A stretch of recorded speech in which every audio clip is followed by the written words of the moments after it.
ఒంటిమిట్ట ఎక్కడో లేదు, ఇక్కడే పక్కనే రాజంపేట పక్కనే ఒంటిమిట్ట. తెలుసా మీకు? తమ్ముళ్ళు అడుగుతున్న ఆడబిడ్డలు తెలుసా? తెలుసంటే తేలి పైకెత్తండి. ఆ ఒంటిమిట్టలో ఒక సాధారణ కుటుంబం, పద్మశాలి కుటుంబం, సుబ్బారావు అనే వ్యక్తి. నేనే ఒంటిమిట్టని విభజన తర్వాత అభివృద్ధి చేశాం. ఎందుకంటే రామాలయం చాలా పవిత్రమైన రామాలయం ఉందని, మనం దీన్ని బాగా అభివృద్ధి చేయాలని భద్రాచలం పోయిన తర్వాత నేను ఆ రోజు ఒంటిమిట్టను అభివృద్ధి చేశాను. దానివల్ల అక్కడ ఉండే భూముల విలువ పెరిగింది. భూముల విలువ పెరిగితే ఈ సుబ్బారావు అనే వ్యక్తికి 3 ఎకరాల భూమి ఉంది. ఆయన మగ్గం వేసేవాడు, అందులో నష్టం వచ్చింది. చిన్న చిన్న వ్యాపారాలు చేశాడు, గిట్టుబాటు కాలేదు. 2 కూతుర్లు, ఒక అమ్మాయిని హైదరాబాద్ లో ట్రైనింగ్ ఇప్పిస్తూ అది అమ్మేసి ఆ అప్పు కట్టేద్దామని ప్రయత్నం చేశాడు. కానీ అది చూసుకుంటే దుర్మార్గులు వైఎస్ఆర్ కాంగ్రెస్ పార్టీ నాయకులు. ఒకప్పుడు మీరు చూస్తే రికార్డులు పకడ్బందీగా ఉండేటివి.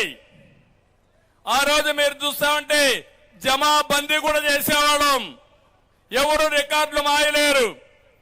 ఈ యొక్క నేరస్తులకు అధికారం వచ్చి కంప్యూటర్లో ఒక నెంబర్ మారిస్తే మీ భూమి వేరే వాళ్ళకి వెళ్ళిపోతుంది. ఏమీ చేయక్కర్లా.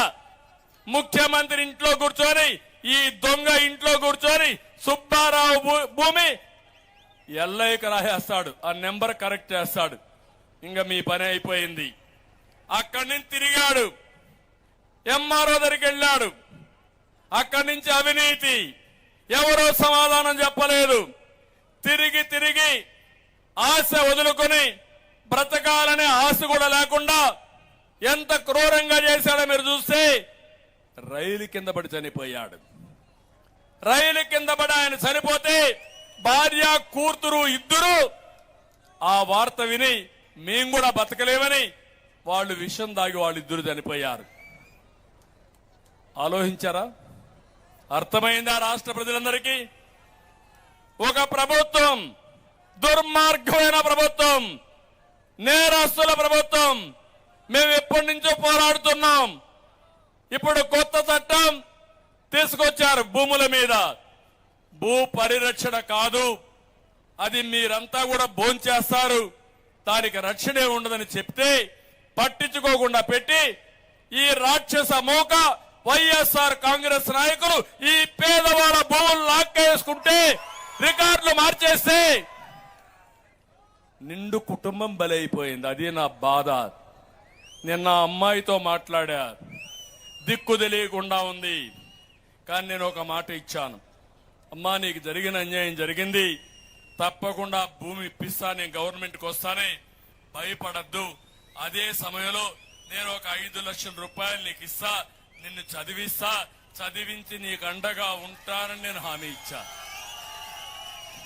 ఎంతమందిని చేయగలుగుతామని నేను మిమ్మల్ని అడుగుతున్నా.